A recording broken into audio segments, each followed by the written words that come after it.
नमस्कार, जोहार। छत्तीसगढ़ न्यूज में आपका बहुत बहुत स्वागत है।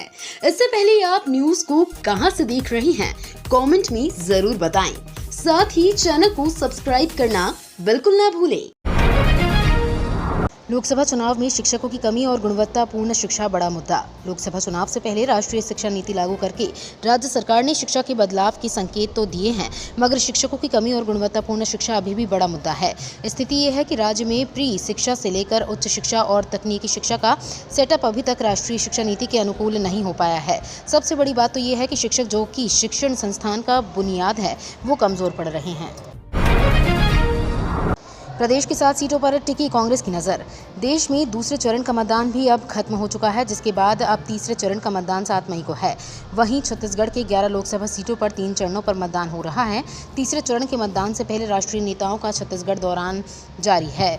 भाजपा और कांग्रेस का फोकस अब 7 लोकसभा सीटों पर टिका हुआ है। इसी क्रम में कांग्रेस नेता राहुल गांधी छत्तीसगढ़ दौरे पर हैं।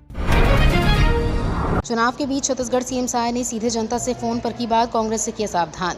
छत्तीसगढ़ के मुख्यमंत्री विष्णुदेव साय इन दिनों लोकसभा चुनाव के लिए पार्टी का प्रचार प्रसार करने लगे हुए हैं। सीएम साय लगातार चुनावी सभाओं और बैठकों में शामिल हो रहे हैं। इतने बिजी होने के बाद भी सीएम विष्णुदेव साय समय निकालकर जनता से सीधी बात कर रहे हैं। सीएम साय लगभग हर दिन अपने मोबाइल से खुद फोन लगाते हैं और सामने वाले को अपना परिचय देकर हालचाल पूछते हैं।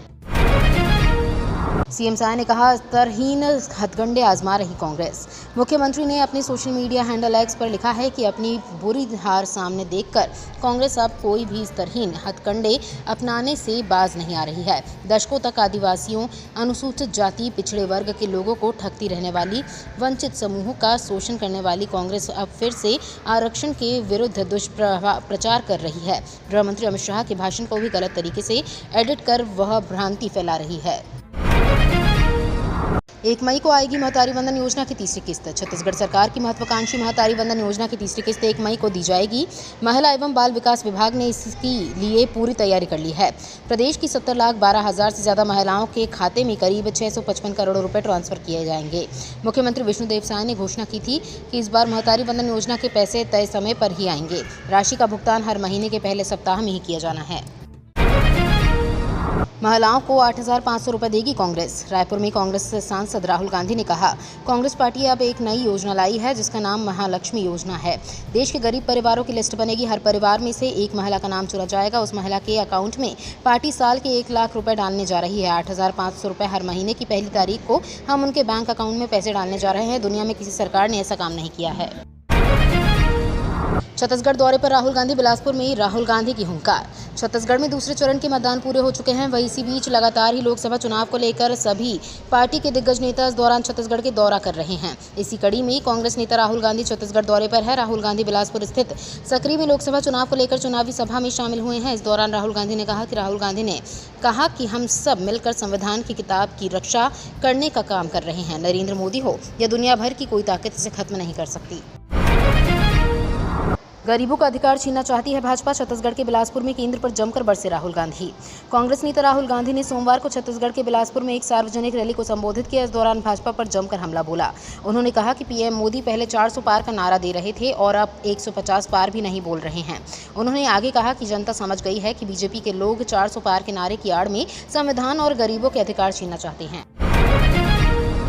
छत्तीसगढ़ के सलातोंग इलाके में डीआरजी जवानों और नक्सलियों के बीच मुठभेड़। छत्तीसगढ़ के सलातोंग इलाके में डीआरजी जवानों और नक्सलियों के बीच में मुठभेड़ चल रही है। इस दौरान दोनों ओर से लगातार गोलीबारी जारी है। प्रारंभिक जानकारी के अनुसार डीआरजी के जवान सर्चिंग पर निकले थे। मुठभेड़ में कुछ नक्सलियों को गोली लगने की खबर सामने आई है। एक नक्सली का शव मिलने की खबर भी है। जवान अब भी इलाके में जवान मौजूद है। नक्सलियों की ओर से भी गोलीबारी की जा रही है। नक्सलियों की गोलीबारी का डीआरजी के जवान मुंहतोड़ जवाब दे रहे हैं।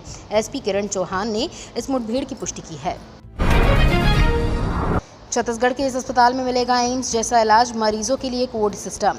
जांजगीर चांपा जिला अस्पताल में अब मरीजों को दिल्ली के एम्स की तर्ज पर बेहतर और तुरंत इलाज मिल पाएगा। अस्पताल में कोड व्यवस्था लागू की जा रही है। मरीज की स्थिति देखते ही उसे कोड दिया जाएगा।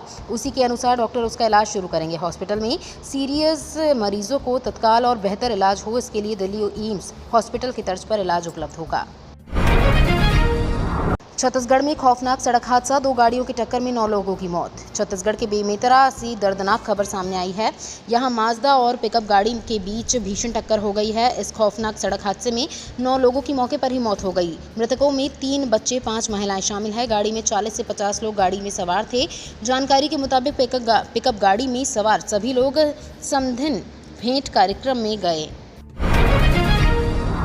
छत्तीसगढ़ के 9 जिलों में अंधड़ और बारिश की चेतावनी। छत्तीसगढ़ के मौसम में उलटफेर का दौरा जारी है। अगले 2 दिनों तक बस्तर और दुर्ग संभाग के जिलों में बारिश के आसार जताए गए हैं। बालोद, कबीरधाम, राजनांदगांव, बस्तर, कोंडागांव, कांकेर, दंतेवाड़ा, सुकमा और नारायणपुर जिले में गरज चमक के साथ हल्की बूंदाबांदी और अंधड़ चलने की संभावना है। कहीं कहीं आकाशीय बिजली गिर सकती है। अब किसी महिला को गिरवी नहीं रखना पड़ेगा मंगलसूत्र। देश में इन दिनों मंगलसूत्र राजनीति का केंद्र बन गया है। बीजेपी कांग्रेस पर मंगलसूत्र छीनने का आरोप लगा रही है। इस बीच राहुल गांधी ने महंगे इलाज को लेकर एक्स पर लिखा कि अब किसी महिला को मंगलसूत्र गिरवी रखने की जरूरत नहीं पड़ेगी, क्योंकि हम 25 लाख तक का इलाज मुफ्त कर हर भारतीय को इस सुरक्षा के चक्र से बाहर निकालेंगे। बीजेपी ने कहा कि कांग्रेस सरकार आई तो महिलाओं से मंगलसूत्र तक छीन लिया जाएगा। छत्तीसगढ़ के आलोक शुक्ला को ग्रीन नोबल अवार्ड। छत्तीसगढ़ के पर्यावरणविद आलोक शुक्ला को गोल्डमैन एनवायरमेंटल पुरस्कार 2024 दिया जाएगा। इसे ग्रीन नोबल पुरस्कार कहा जाता है। इस साल ये अवार्ड भारत के आलोक शुक्ला सहित दुनिया भर से 7 लोगों को प्रदान किया जा रहा है। आलोक हसदेव अरण्य बचाओ संघर्ष समिति के संयोजक हैं। जीपीएम पुलिस ने शुरू किया रूबरू कार्यक्रम, परिवार में सामंजस्य बनाने पहल। गौरेला पेंड्रा मरवाही पुलिस ने परिवारों को एक साथ जोड़े रखने के लिए जिले में रूबरू कार्यक्रम की शुरुआत की है। इस कार्यक्रम के जरिए काउंसलिंग की आवश्यकता वाले पीड़ित परिवारों से एसपी ऑफिस से सीधा संवाद किया जा रहा है। अब तक कुल 201 महिलाओं को महिला अधिकारियों की काउंसलिंग का लाभ मिला है। ये तो थी आज की बड़ी खबरें। अगर आपको न्यूज़ पसंद आई हो तो वीडियो को लाइक और शेयर करना बिल्कुल ना भूलें। धन्यवाद।